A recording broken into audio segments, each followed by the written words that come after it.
Aloha, Flow Riders, and welcome to The Flow. I am your host, Doc Rock, and today we got a dope specialty guest. It's my partner in crime, my coworker, my bestie from another. I can't say that on this show. It rhymes with bestie. Men, you understand? um, this is awesome. I can't believe we've done this long. And I know you've been on my show, but we didn't do Flow together. And Caleb has been on a crazy amount of inspiration and just hard work over like the last year. Mary Lou started something. Mary Lou was like, Caleb, read this book. And Caleb was like, whatever, okay, just for you. And then they blew up. Like they did something. I don't know what the heck they've been drinking. I don't know what kind of like injection happened, but somehow Mary Lou's homework turned into releasing the dragons, like brah, rah, rah, like a dungeon dragon. So that's probably not the intro we're supposed to do, but who cares? Because today we're talking about being seriously unserious with my fam, Caleb. What's cracking? Hey, I'm so excited to be here on my first ever flow. I Right? uh A year and a half later. right, I write all the emails for the flow newsletter and I've never been invited once. That's crazy. Well, ain't no And invitation. Just kick the door in. I didn't have anything to talk about until now. But yeah, it was I started making video for me like a little, almost a year ago, officially. I started a little over a year ago writing newsletters, um, just for fun. And then I started the video portion and I joined Mary Lou's Video Creator Club, which is so awesome. And I told Mary Lou, I'm like, I really want to go through the artist way, as I was telling everyone in my life for like a month. And then Mary Lou was like, all right, well, we'll just do it. And then it became like an entire group challenge that I was the only person that stuck to. And halfway through, I did try to quit. And Mary Lou was like, you are the reason we're doing this. So you can't quit. You I started should this. have You have warned to you. finish it. Don't piss her off. I should have warned you. I seen it in real life. Y'all don't want to see that. Let me let you know. It's not a good look. So I finished it and it did change my life. But it didn't change my life because of what's in the book. It changed my life because of the intention I put into my creative practice and like what I learned for myself. Like if you go into the artist way and do the entire 12-week process with the intention to like come out a different person, you're not going to. Like if you think the book is gonna do it, you're not gonna, nothing's gonna happen. Like you might realize some things, but if you don't go into it with the idea of like, I need to like connect with my inner artist and like figure out what I'm trying to say and what I want to say, um, then you're not gonna get anything out of it. And I went in with the right mentality and learned so much about myself. Um, and that's why I'm here now. I like that. I'm gonna put a link to a book in the chat real quick. That is, I won't say it's similar. It's completely different, but it has a similar kind of effect on you. And have you ever heard of the book by Brianna West called "The Mountain Is You"? No, I have not. Oh, fam, I'm gonna put you on. I'm gonna send one to your house today. It turns out, yeah, it's a very similar situation into what you just said about, okay, so like so many people sign up for these courses, right? Like, okay, like, oh, we're gonna take the podcast course, we're gonna do that, right? We can go to Skillshare, we're gonna get Mary Lou's, editing course, or even for me back in the day, I took Ali Abdal's PTYA part-time YouTuber Academy, and I knew before I went in that I already knew what was in the course because I had been doing YouTube before Ollie's ever stepped onto the platform. And when I went in there, honestly, I kind of went in as a spy so that I can, make something similar. And then the first thing I realized is way too much work. I don't want to deal with that much folks like that. And then the second thing I realized that the course ain't going to change you. You have to change you. The course is going to give you guidance and direction or whatever, but you still got to be on. And so, in a way, what you just said is not dissimilar from buying a Peloton And where's your coat right now, Peloton owners? Where is your coat? If there is a coat on your Peloton, you know what we're talking about. I'm just You saying. need to If go it ahead ain't a and list that on coat, Facebook it's Marketplace. some extra stuff, that blanket, them packet them, all the bags you pick up, the tote bags we got, like, your Peloton is your tote bag rack or whatever. Yeah, that's what it is. You need to It go ahead and take happens. that It off, happens. list it on Facebook Marketplace, and Yeah. accept that the $60 a month you're paying for the Peloton membership will be better spent at a Planet Fitness. At Or least on it's ChatGPT and just get some more work done. You know what I'm saying? You can spend it on a Doc Rock memberships. Let me put my foot where. Never mind. Um, so the thing that I was curious about is, and I guess enlighten the people. I believe we've had these conversations in the car, but what made you start seriously unserious? yeah, so I started Seriously Unserious as a way of like I I was at Craft and Commerce. It's ConvertKit, Now Kit, their conference, not this last year, but the year before that. So 2024.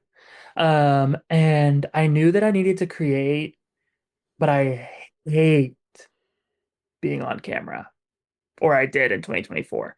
And it was like my number one excuse was like, I don't want to be on camera to create content. Like I have ideas and I have things that I want to do, but I like creating on camera is not easy for me. So I was like, well, do you know what is easy for me? Writing stuff down. I love writing. I can write an email in 30 minutes, and like send it out. So I just started taking an hour every Saturday to write 2 emails from my notes app. So I started writing down funny things or like things that I was noticing in my life that made me giggle. And I would just write a newsletter out to like the 30 people on my list. And then I was like, oh, this is really fun. I love being goofy on here. It like evolved from here's what I'm doing in my life every week to here's like funny ideas that I had every week. So like last week, I sent an email out about what it would be like if the Teletubbies were on Real Housewives. Like just something goofy. Like what if the Teletubbies were on their own season of Real Housewives? Or like I wrote the week before that about Starbucks and their protein coffee that they just launched. Oh my God, Um, we saw that. because We saw that in Seattle. I think Jill drank it. I don't, or well, Daniel, one of because them two. it was trending on TikTok. Like protein is just trending generally in the health space. 100. It was Um, protein flavored protein. Right, exactly. And then uh there was a bunch of people like baristas that were making the beverage wrong. They were just using the protein milk instead of like mixing it in the proper ratio. So people were getting like ricotta coffee given to them because the protein milk was like curdling and making cheese when they applied heat. So I like was like, I'm gonna go and try it and make a video about it. But like that is not where I started. I started with like, what is an hour a week I can give myself to create and release my creative juices and start them. And then 6 months from then, I was like, I want more people to be on my newsletter and read my funny stuff. So I started making videos about the things that I would write and posting them on the internet. And then I was like, well, I don't really know how to like describe what I'm doing. It's just like whatever I'm making is just like really unserious content. It's nothing serious at all, ever. And then we were talking in group. I'm like, yeah, I'm a seriously unserious person. Like nothing I ever say is like coming from a place of like genuine curiosity in my emails. Like unless it's like an unserious State of the Union, which is like an email I write once a quarter, I'm never saying anything that's like profound. I don't want to. Like it's not what I want my content to be about. And that's how the name came around. And I rebranded it from there. And I did my first zine like a couple months ago. I'm working on zine 2 now and kind of created this club of people that get emails every Sunday to help them fight off Sunday scaries and focus on like the goofy part of life. Because I really believe that what you do from 5 to 9 is what makes your 9 to 5 great. So the more that people like are trying to fill their 5 to 9 with side hustles instead of fun and play, it like actively impacts and drags down the work that they do that should be changing the world. Correct. 100%. Because strangely enough, and it sounds crazy, and I know everybody going to say, oh, no, not me. Lies. That impacts your worldview. So it can cause you to wake up the next day in that funk of, oh my God, something fitting to happen. Right? Like, I know that once I started the 365 challenge, then I was normally creating videos during the time I would yell and scream at the TV about pumpernickel. But now, because I'm creating content in that window and, farting around in my studio, I still see what goes on. I just tend to watch it in shorter YouTube clips, taking a dump, waiting for something, whatever. I don't sit there and spend at least like an hour and a half to 2 hours of the TV yelling at whatever the heck is going on. And I mentioned yesterday to the group of friends that there's legit two types of folks in the world, right? They're the folks who will spend an hour a day complaining about what's wrong. The internet just had a hiccup, but we back. Luis will stick this two together. Trust me, you didn't miss nothing. And everybody said I was going to forget what I was saying, but I did it. So let's get back to the flow. I was just saying that, it's so easy to spend, a lot of people spend more than an hour a day thinking about what's wrong with the world. And then there's the people that spend 10 minutes a day thinking about what's possible. And ask me which one of those people is living a better life. Like legit, it's such a huge thing to think about like, oh, social media is bad and this is bad and blah, blah, blah, blah, blah. And if you're in that frame of mind, bro, that sets your tone, whether you think it does or not. Because you see a dog and you're happy, you see your grandkids and you're happy. But anything that's not positively pushing your happy button, that's all of the negative stuff. But if you flip that and especially spend a lot of time focusing on yourself, and what's dope about your life, the rest of it starts to fall into place because now you see lights in places you aren't normally looking, right? Yeah. When you think everything outside is dark and your only happiness is in your house, then you stay in there and then you go outside and then I'm afraid someone's going to rob me. Don't nobody want your stuff, dog. Like, sorry, Brandon. But like for the most part, don't nobody want your stuff. Like mind your business, go have some fun. All right, so I have one last question because you said something that really sort of stuck to me. And I'm curious about this because number one, my other bestie is Lou. And unfortunately, she and I have an addiction to the camera. So what is it that makes a person say, I don't like being on camera? Like, where did that come from? I'm just curious. It was like never about me not like being on camera, I guess, That's what for I thought. That's what I lack wanted to of hear. better words. Like I don't have a problem getting on camera and talking. Like I mean, I've done podcasts and videos with Ecamm for forever. It's not about that. It was just like I don't have something to say on camera. Like I don't think the video content is what would make me happy. Like it doesn't, my brain doesn't start with let me record this. You hear that, Mary Lou? My brain doesn't start with let me record this. Mary Lou brain started with let me record this with three angles. Right. I'm like my brain has like gotten there, but my brain starts with that's so funny. What if I should write that down? And then it's like, well, now I'm riffing on it for a little bit. So I'm like, let me write down some of the riffs that I did. Like if I go into my notepad and pull up like the things that I've written down, um, okay, this is my last note. Diner themed shoot and then release exclusive diner mug with lipstick stain and sticker. Like not funny, but I'm like, that would be so fun to like I went and the reason I wrote this down was because I went to a diner on Sunday. I got a mug that wasn't washed well and there was lipstick on it. And I instead of asking for a new mug, I just put a straw and drank the coffee out of it because I don't care.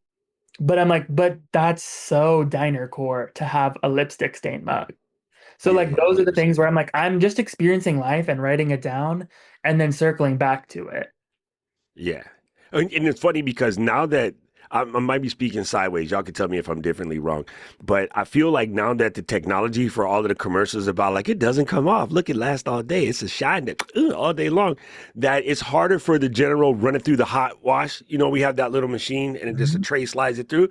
I don't think it takes it off right away. It kind of needs something that really debonds that grease, right? And so it may have been clean with the hottest water possible, but the new technology make that joint stay stronger. So now the surfactant companies have to make something that dissolves CoverGirl or Chanel number 16, whatever that color is. I don't know, something red, I'm assuming.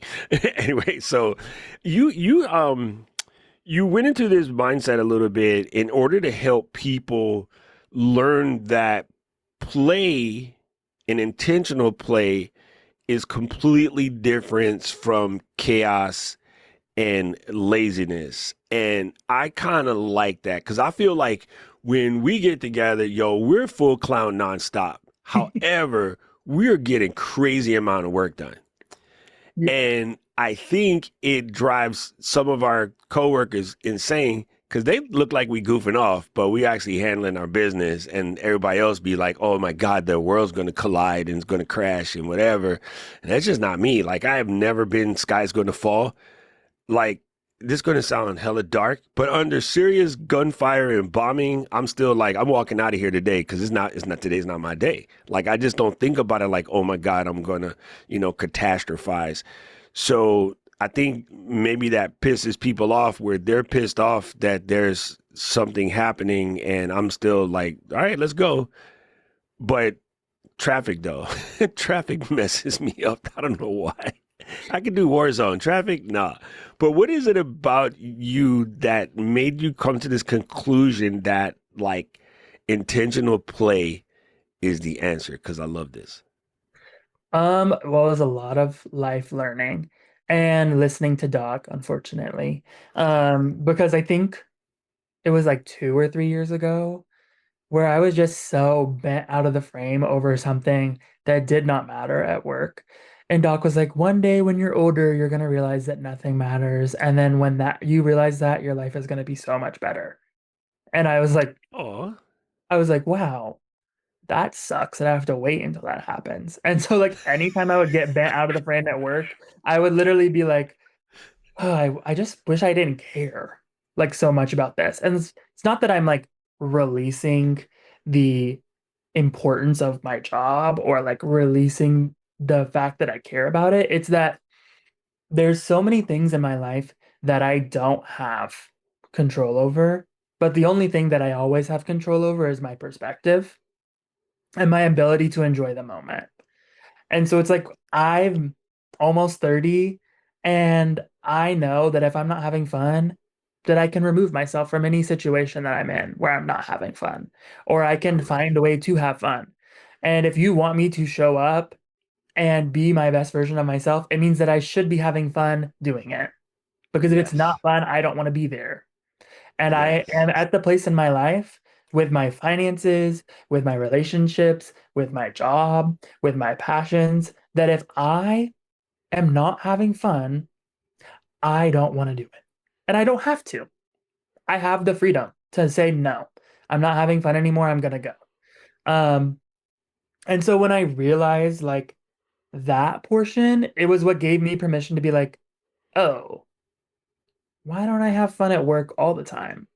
Or like, oh, I have more fun writing emails in the morning when I'm having coffee than I do in the afternoon. So why do I go ahead and stop writing emails in the afternoon and start writing emails in the morning?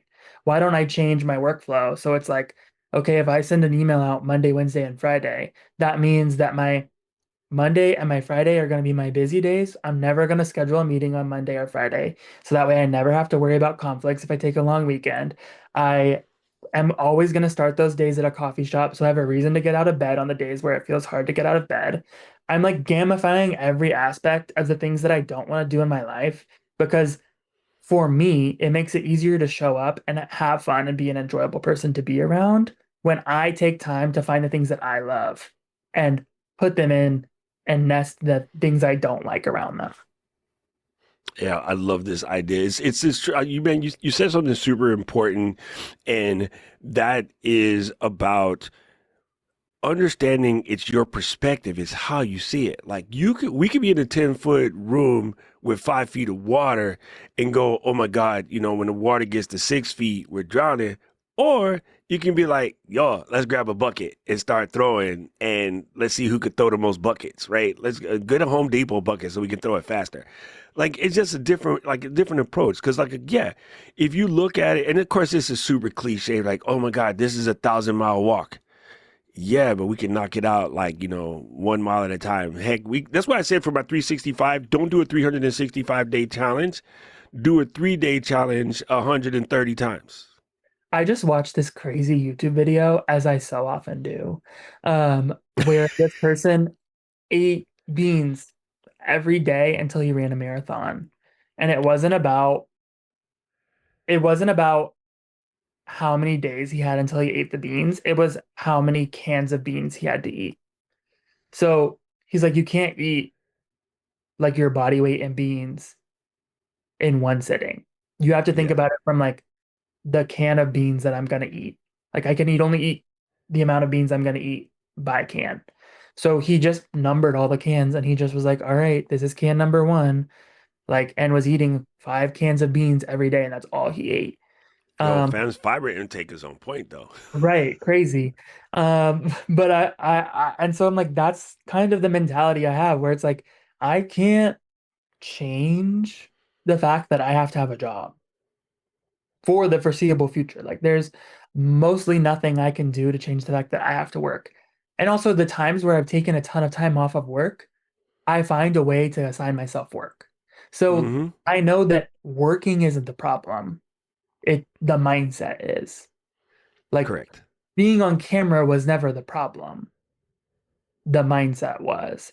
And so when I realized, hey, the thing that I enjoy doing is writing newsletters and I can write two in an hour, then that meant I could write one for this week and then I could write the next week's email.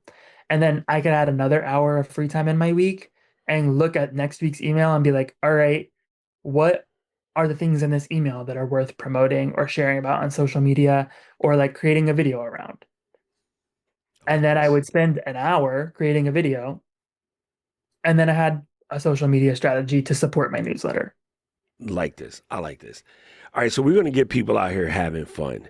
What would you say is the best way to get it started? Like, how do you help someone shake this seriousness? Because I believe, similarly to you, that I was telling somebody this yesterday. He's a relatively new Ecamm user, and his first thought was like, "How do I get remote producer, and how do I hire somebody to make my show?" And I was like, "Yo, pump your brakes, Poppy. Everybody downloads Ecamm, and they want to go straight to driving F1, but you still on learner's permit. What you should do is 5 or 6 shows with you and your best friend just drinking a beer and talking smack. You can delete them, but just so you can learn how to use the program. Because even if you're going to hire somebody else." It's helpful if you know how to use the program. But everybody wants to come out of the gate creating ESPN, pardon the interruption, or, some other, Andy Cohen, Bravo, throw a couple glasses of wine around. And it was like, nah, fam, start with what we're doing. Just two people talking on the channel. Like, start with that. And then, of course, so the next question is, well, how do we get somebody to design a dope overlay? You don't. You just use a basic overlay because your goal in the beginning is to learn what you're doing. And this overlay looks cool, but it is just a gradient background, 2 windows and the logo. You can ignore the QR code, but that's just 2 logos if you think about it. So this is actually a relatively simple layout. It doesn't make the conversation any more terrible. Matter of fact, make the conversation better because you're not busy staring at a bunch of things twirling around on the screen. You're looking at two extremely cute people explaining you how to get your act right. So I think, and so like, yeah, how do we help people shake this concept of I gotta be quote unquote professional? I would say there's three different ways to do it. So if you're in the audience right now and you're not sure which one you want to do, pick one of these three ways. At first, I would write down 10 goals you had when you were a kid of like what you wanted to be when you grew up. And when you have those 10 ideas or those 10 like professions or jobs that you wanted when you wanted to be up, when you wanted to grow up, find one action item that you could take for the next 10 weeks to take one step towards each of those goals. So if you wanted to like be a rock star growing up and playing guitar, then take an action item on that. I don't care if it's buying Guitar Hero and playing Guitar Hero this week, or if it's like getting one voice lesson and taking one voice lesson, even if you're bad. Like you can do anything. Or if it's going to karaoke, like there are things that you can do to like fulfill that need of an inner child or that goal you had when you were young that will help you engage your core of play again. Another thing you Yes. can do is get comfortable with failure because failure is not a bad thing. Every the easiest way you can like identify failure and redirect it in email marketing is seeing unsubscribes. People will unsubscribe for every email I send at work, always. It just is Yeah. the nature of how email works. It doesn't mean that your email was bad. It doesn't mean that you were sending too many emails. There's literally no meaning to the amount of unsubscribes that you get. The reality is when someone leaves your list, it means that your list is more aligned with your core With your audience. people, correct. And And I so, have like, accidentally unsubscribed to lists before because I right, have a software, same box. It's very easy to actually do it. And I'm like, oops, I didn't mean to do that, but it's too late. right. And it's like, it's not bad. It's not a bad thing. So, like, what might be wired as a failure to you doesn't mean that it's a failure. If you go to a comedy Correct. show and you watch someone bomb, that's not a failure. It's uncomfortable, but most things are in life when you do poorly at them. Doesn't It's a mean stepping stone. like that person could have been there at that comedy night just testing out new jokes to see what sticks for their next routine. It could be a night for them where they are truly testing and playing with new ideas, and you just saw one part of their journey. So, like, find some things that you're scared to do and get comfortable failing at them as option number two. And then option number three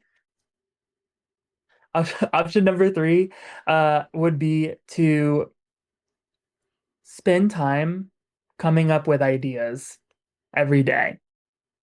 So if you are someone that's making funny content or like wants your content to be funnier, you should be spending time every day writing 10 jokes or 10 funny ideas. So like with my newsletter, when I have my newsletter topic, I will sit and I will write 10 jokes on that topic until I feel like I have enough. And then when I sit and I draft, I take those 10 jokes into a document at the bottom and then I just write all the segues in between the jokes. Like when I'm writing script, so that makes it easier for me to record content, to write my content, like all of it is done. My content is funnier, more shareable. But also, if you're thinking about it from a perspective of a podcast, sit down. Every time you record a podcast topic, you should have 10 to 20 ideas for a topic ready to go. And you should think about which one resonates and which one you could talk about for an hour before you start recording. Don't let that stop you. But there's no reason that you can't come up with 10 or 20 podcast ideas. They don't have to be good ideas. They don't have to be great ideas. They can even be the worst ideas. But I'm just Facts. encouraging you to stop using AI to generate ideas for you for at least a month. Well, For at because least a month. it doesn't align with you. I mean, okay, mine's is pretty good because I've trained it, but if you have never trained your AI, it's going to give you things that don't align with you. It's going to make you do things that you don't feel, and when you don't feel, they're going to be weird. But you just made me think of something. Okay, in a movie, if we want to show how lonely a person is, we show them standing somewhere in the rain by themselves, right? That's the quintessential. I need to show how lonely this person is. We call idea generation brainstorming. Don't go in the rain by yourself. Grab the phone, grab the Zoom, and be like, okay, there's a company that name escapes me real quick.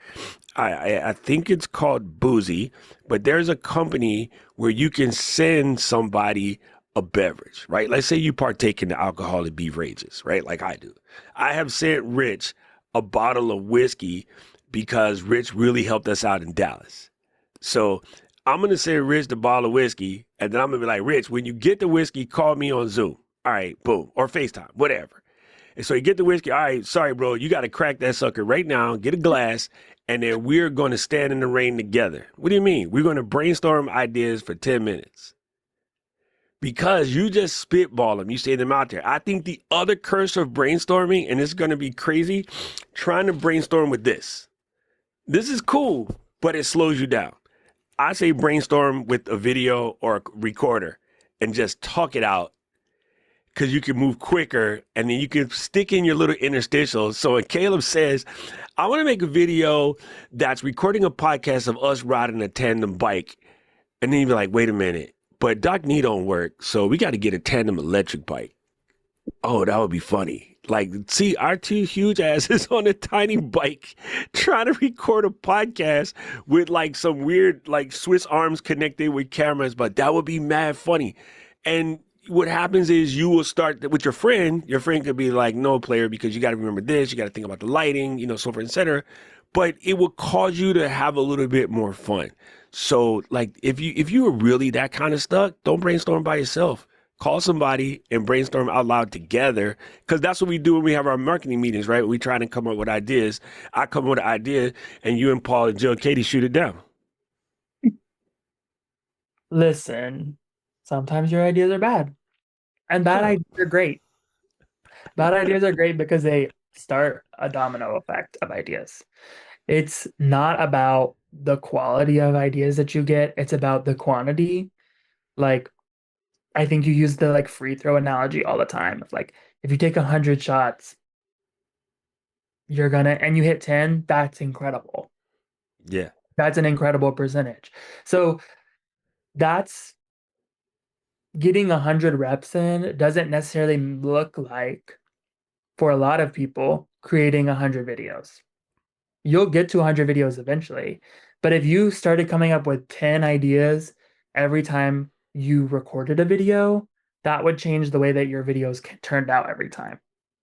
Does it make sense? Like, because instead of just recording 10 videos and posting 10 videos and having one that sticks, you're thinking through 10 different ideas every time you record. So you're picking the best one out of 10 every time. So now the 10 you post, you're probably landing about 3 or 4 instead of 1, because you took time to idea and generate ideas and think through hooks.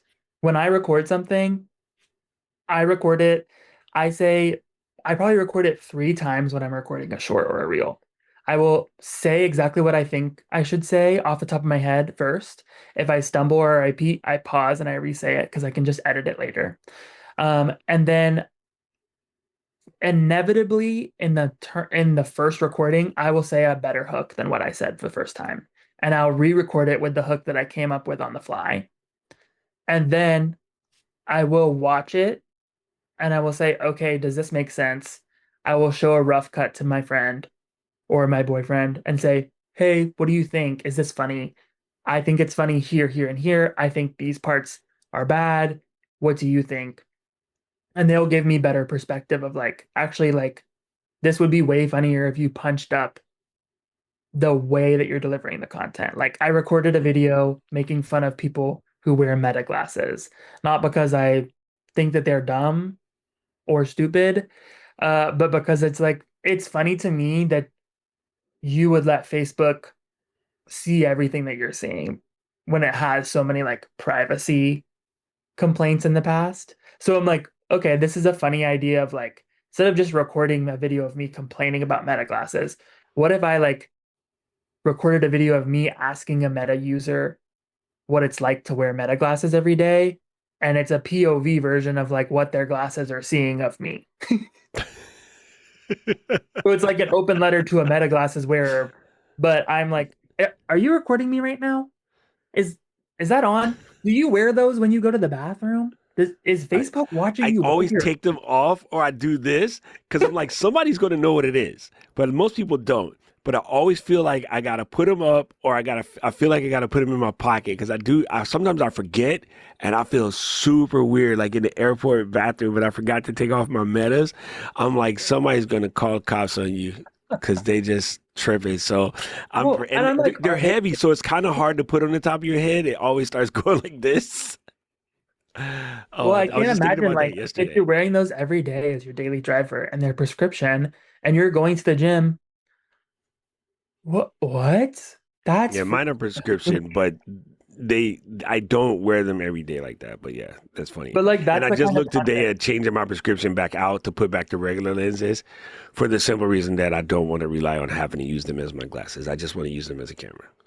Yeah, so that's like the content I'm making where it's like it's goofy, it's a rant style content, but then They're funny though. I think through the concepts and I ask friends like for feedback before I publish anything because that's like one of the only times where I've gone back and I've re-recorded. Normally I have enough from my initial recording to be like this is funny, but sometimes I'll look at the edit and be like, this is such a funny concept and it's not landing. And I think Mm, it's just a delivery. Like, let me ask someone what they see in this video and what they think, like how they think it would be funnier. Like, truly, your videos are only going to ever be as good as the community you allow to help you. I like really believe that. Um, because when you look at like the biggest publications and the biggest media networks, they have rooms of writers who are all pitching 10 to 20 ideas off of each other. Like every SNL that happens isn't just one idea that someone wrote a skit for. It's a room of people writing a skit with the funniest ideas coming together into the funniest things. And sometimes it falls flat. A lot of times it falls flat. But there's yes, always one skit a night that is repurposable for social media on Sunday. And so yes. when you think about it from that perspective, it shifts the way that your content process works because you have a community of peers that you can say, hey, I just need a gut check on this. I know this is funny, but I don't think it's being delivered right. Have I lost the plot in the story that I'm telling? Or did I never tell the story right to begin with? Yo, I just double checked it because I knew the answer, but I had to make sure I was telling the truth. SNL, you see 11 skits. They record 40. You see 11 skits, one of which is Weekend Update automatically, and the opener, but they record 40. How is that? Before they come up with the final 11. So the idea that you not being on TV for 51 years, not with some of the most elite writers in the planet, are going to come out with home runs every time. And out of that 11, no cap, bro, 8 of them are Dookie. But the 3 that land, yo, they're legendary. They're sweaty balls to this day. You still cracking up, right? There's I'm gonna be diamond, right? Still rolling to this very day. Like you see The that vice sucker, crystals. yeah. You see them years later and they still hit. Like that's what, oh my God, I really love that. That's a good way to think about it. And if you if you can let go the idea of trying to hit a home run every time, you release part of the pressure of trying to hit a home run every time. And then that's when you actually hit home runs. And And also, if people hit home runs every time, do you think we would even have outfield positions? nope, it would be boring. The game would exactly be boring. Like 100%. I mean, even if you're not a sports ball person, if you watch the last 2 innings of the most recent World Series, you'd be like, I kind of get why baseball people are baseball people. I was talking to Jacob yesterday. He's a sports coordinator, sports marketing coordinator for Creighton University. And we were talking about the game yesterday, and he says, yeah, his wife will never sit through a baseball game, but she like watched game 7 like she's been baseball her whole life because it was so, this is crazy. Even as a non-sports ball person, game 7 had like 9 one in a billion occurrences in a single game. That just doesn't happen. Like legit crazy. The one that I thought of after the fact, LA won, Toronto lost. Kendrick, Drake.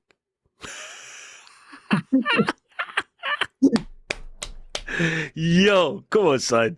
Come on, son. Like I didn't even think about that during the game, but yeah, like it's really good. And because at the end, Dodgers posted on social media, they still not like us, and it said world champions. And I was like, dirty. They dragged them across the wet baseball field. All right, so I like this idea of staying curious. I like the idea of making it fun, but let's get seriously unserious for a second. How do they keep showing up, Kleb? Okay, so the way that my people show up every week is I like, okay, let me pause. How do they show up, or how do like they have retention with their audience? No, I mean they like in you, they show up. Like, well, Yeah.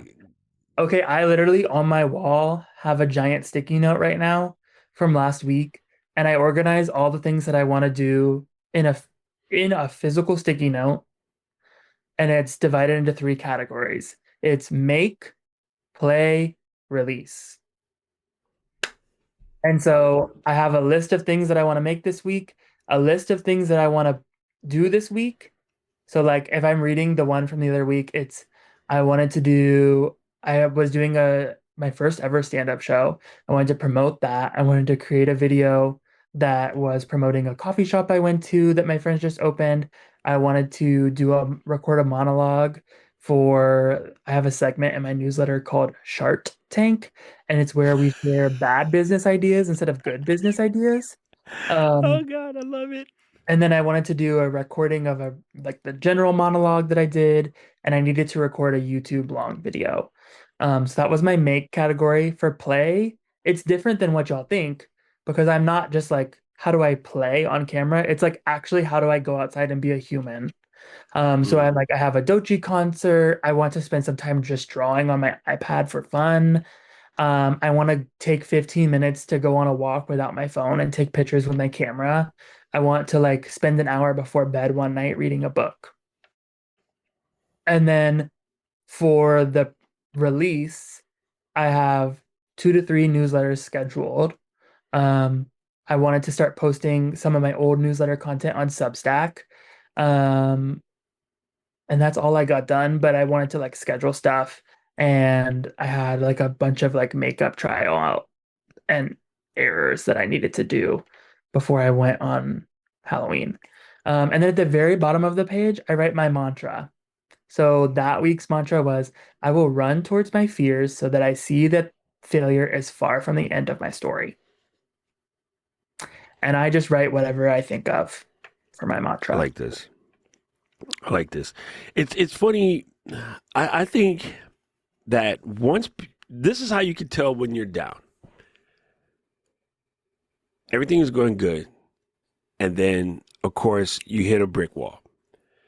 And so what you do is you go to the interweb and you start looking for other creators that's going to give you some sort of inspo. But all it does is sort of inspire you to have retrospection on yourself and start comparing yourself to where they are in the journey. And then the creator, myself, Caleb, Mary Lou, Paul, Gretchen, whomever, says something that is quote unquote cliche, and you label it as cliche. Now you're listening wrong. You know why that is cliche? Because it works. It's cliche because it's right. And the minute you hear something cliche and you go, oh my God, that's so cliche, you are already looking the wrong way. You're looking for reasons why you can't do instead of finding reasons why you can. And it's funny because I see it all the time. Someone will make this really dope video trying to get you back in your game, and they're saying all the right things. And then you go and you look at the chat and it's like, oh, this person just says the same thing over and over again. Yeah. What do you think? What do you think Steve Kerr tells to Steph Curry and the Warriors? Go out there, make baskets, play defense. He tells them that every day. How many championships do they got? Not more than the Celtics. I just need to remind y'all that. Hey, but it's like, yo, the reason why, it's cliche is because it works, right? The reason why you get up every day, wash your teeth, brush your ass, and then you do that thing and repeat, a whole year is because it works. So, like, yeah, you got to really stop. If any of this is hitting you like, oh, that sounds so easy, but I can't, like, you're already losing. Like, the minute you hear that stuff and you go there, you're already losing. And I saw one yesterday that just kind of broke my heart. This girl did this really cool video, and it's called Alone Friday Night in Tokyo. So she just got off of work, and her husband's on a business trip. So she's not talking because, she speaks Japanese and she's reaching the world audience. So she subtitled everything. And she's walking, going through the subway, telling you about, some of the craziness of how crowded it is, whatever. And then there's somebody who was like, oh my God, this is so inspiring. Thank you for sharing your loneliness journey. There's a lot of lonely people out there. This girl only has 19,000 subs, but she had 280,000 views in that video. Why? Because there's a whole bunch of people in the world on a Friday night by themselves.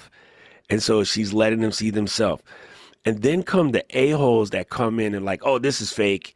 She's just faking it. Like, how did she get a shot of her doing something if she's by herself? Easily, dummy. She went in, she put the camera down, she turned it on, she went back out, closed the door, she opened the door back up again to tell the story. This is what vloggers been doing since day one, which is why I hate it, because I normally won't do that. And I'm just too lazy to do that. And, the shot where you wake up, I am too lazy to do the shot where you wake up.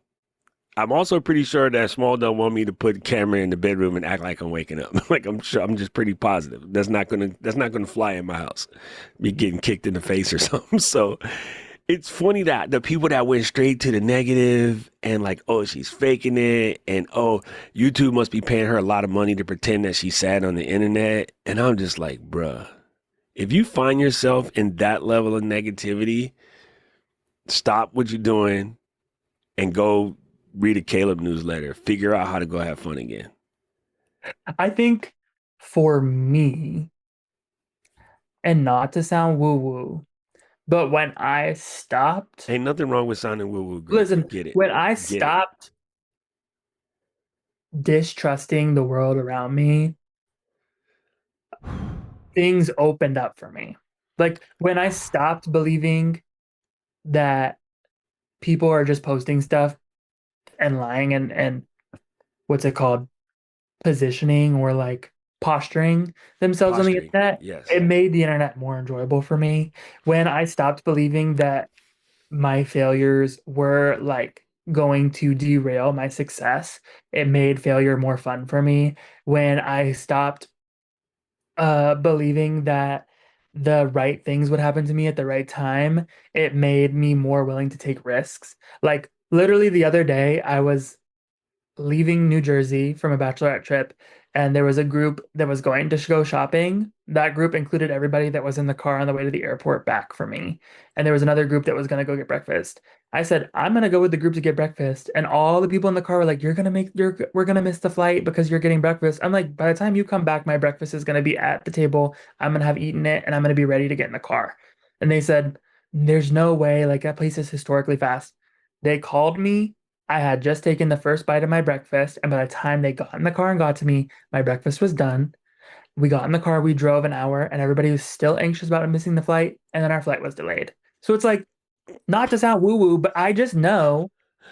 Well, first of all, I know my flight's going to be delayed because I fly American. You But fly American. That's automatic. but the second thing is like I know that we're going to be fine. Like if my flight were to get delayed, I have friends in New Jersey and I have friends in New York that I can go stay with. I also am like, there's, I'm flying out of New Jersey and New York. There is another flight I can get on the same day to get to Charlotte. And the worst case scenario is that I'm hungry the whole time. So if I solve the hunger problem, I'm really going to be sad for the rest of the day. Correct. Like those are the things where I'm Correct. like, if I just trust that the world around me is actually working to make me be the best version of myself and I'm working to make myself the best version of myself, then everything else is kind of going to fall into place. I have to believe that because otherwise everything is so much more depressing. Correct. It again, it's so easy. And everybody was always talking about like the social media and this and that. And I'm like, fam, I've been telling a lot of people, I've been sending choke people the link to reset your algorithm on IG and how to reset your algorithm on YouTube. I'm like, if it's depressing, you reset your algorithm, bro. You're being fed too much things that you don't need to see right now. So just straight up reset them and then Or you're good like, to go. if you don't want to reset your whole algorithm, one thing that's really changed the way that I engage on social media and the way that I actually, this is like part of the play mentality I have. I've stopped being on the internet not so much because the internet is fun to an extent. When I binge watch TV, when I binge consume content on social media, it's harder for me to create the next day because I'm not stopping and taking inspiration. I'm just consuming. I'm literally binge eating inspiration. And Yes. it's just as bad for you as overeating food. So Binge eating ice cream. so what I've started doing, you can't see, but behind this piece of paper I have an entire mural wall that's just uh bunch of zines that I'd never looked at. I went through and I just ripped them all up. All the photos I liked out of them, I cut them up and I hung them on my wall. I started saving TikTok videos that made me laugh. I started downloading Instagram Reels that made me laugh. I started screenshotting Instagram posts that I wanted to recreate or wanted to pull inspiration from the next time I went on a walk or next time I did a photo shoot of myself. I started commenting on videos that actually I enjoyed or I found inspirational. I started like direct messaging and finding smaller accounts that were similar to me and engaging with their Instagram stories because it actually creates a community that's worth me being on the internet for instead of me Correct. doom scrolling on the internet. Because one Correct. thing I loved about the internet when it came out and this social media aspects of the world started happening was that all my friends were on there and we were all having fun together. But then influencers started making a influencers started making a ton of money off the internet, and so everybody started posturing so that they could start making money on the internet, and then it ruined social media. And so the reality is most people aren't going to make that much money on the internet. I hope that you do, but I hope before anything that you return to putting your humanity first on the internet because it's what makes the internet special. It's what the internet was designed for in terms of social media, and it's the only thing that AI can't do. Correct. Be human. So when you start commenting real comments, when you start engaging by replying to stories, when you start doing all of those things, it shows people on your Instagram app that, hey, this person does more than just scroll and post. This person's real and they're worth engaging with, and they show up for me when I show up for them. Bingo. So why wouldn't you do those things? Bingo. This is so old school advice. Gary wrote this in the very first book. But I tell my community every time, bro, if you see a video and it hits you and you don't comment, that is a professional sausage move. That is a full stamp eggplant move. If you see a video that hits you and you like, damn, that was dope, and you don't stop and comment, rude. You just stealing from this person. Because although the rhythm has changed a little bit so that it's very focused on people's interest, you know what feels good sometimes when you step out and somebody be like, damn, see, I see you did your hair. I like the way it looks. Right? Like, you didn't do it for me to say, I like the coif. You did it because you felt like doing it. You change it every 2 weeks. I'm jealous. I can't change mine. I got this one style. This is all I got. But it feels good. When I see somebody with fresh kicks, I'd be like, damn, I like your kicks. Like I always, like say that kind of stuff. And I think that people that look at a video and like that was good and you share the video. If you share the video without commenting, a-hole. I'm gonna just say it. Please take the time because this person is getting the hate comments and that's affecting them. So you watched it enough to like it, to then turn around and share it, stop and add a comment And I'm always saying that. And so I'm so glad you said that, especially when they just starting out. I know a lot of people think, well, the big people, they're not going to see it. Hey, the comment ain't for them sometimes. Sometimes the Also, comment is for other commenters. yeah, I was about to say the exact same thing. I go viral on TikTok every week in the damn comment section Holla back. Me because too. I'm writing funny captions and I'm writing funny comments. And my favorite creators actually see them and engage with them because I'm funny and I'm worth like engaging with. So if you never comment, the big creators are never going to see you. And then another thing also, the more localized your For You page is, the higher chance you will see a creator at a coffee shop that you love or somewhere that you like. And if you don't go up and talk to them and say, hey, I see your videos on TikTok. They come across my For You page, and I just want to commend you because it's really hard to make the algorithm human these days and start out small. I'm creating videos on the internet too, and I just want to say when I like watching your videos. Thank you. That's so powerful in the Power. way that community works. And it's like such a localized level of like, I want people in my community to make videos about what they eat for lunch. I do. I want to see it because the more influencers go on the apps and post, the more they get paid to go to restaurants and post. And the harder it is for me to find real recommendations. So when regular people like you and me create stuff on the internet, being honest about what we think, it makes it easier for everybody else to have real, authentic community building experiences, which will solve like 90% of the world's issues. Oh, Like, thank you. real community is what solves real life problems. Straight. Like, when people are in need, they reach out to their friends. But if we are always on the internet, scrolling and not leaving a comment, scrolling and not replying to Instagram stories, or not saying something to someone that we have a compliment to share with, people will never make friends again.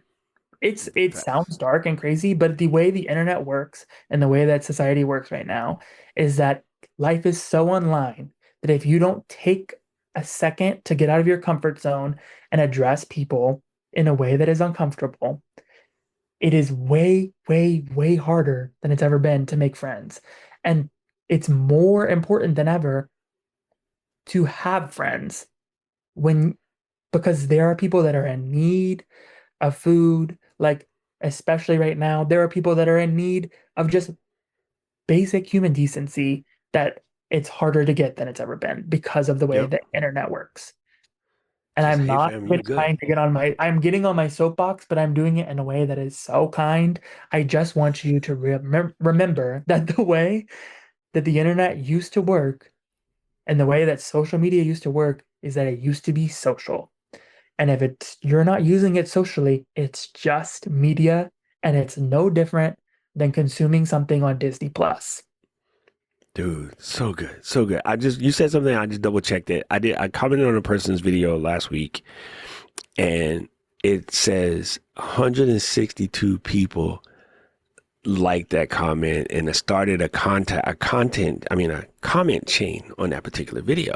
So when you say going viral in the comments, that's my new fun right now is attempting to go viral in the comments.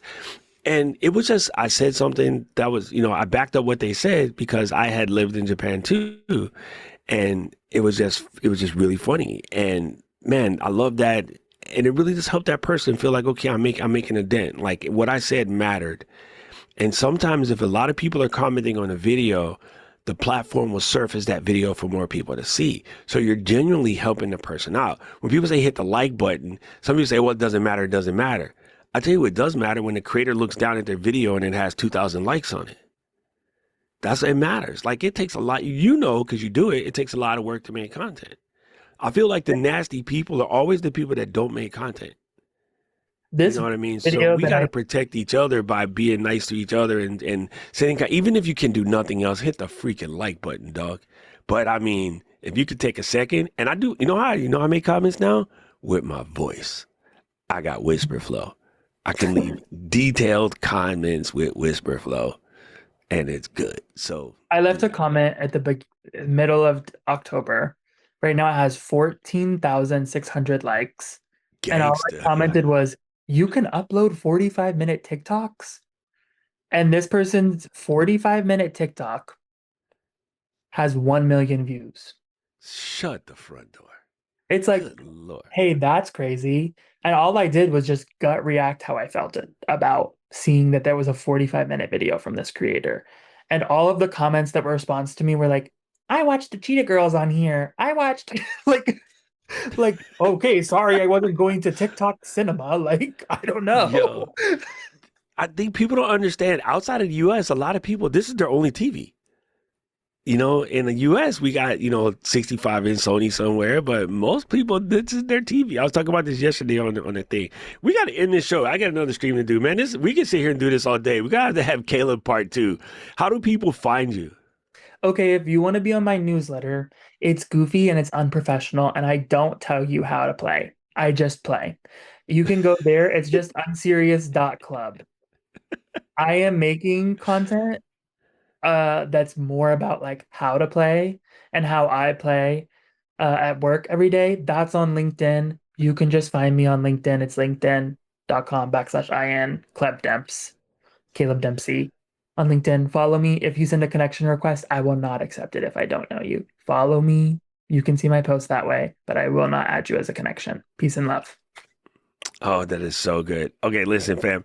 I'm going to remind you that if you're jumping into the whole podcasting game, we do have a free podcasting course. It is really good, if I do say so myself, Jay-Z, because I recorded it along with Katie and that dude Luis, who pops up in the circle sometimes. And it is available to easily be updated. So when new stuff happens, we'll update it. But it is really cool. It's a lot of fun. It really gets you started. And if you've been sitting on this fence about starting a podcast, like right now, the family, no better time than the present. And I say that every time because it just keeps getting better. But you're going to really need to stop because at one point, it's not going to be a better time. And I just noticed this week, like 7 more celebrities just started their own channels.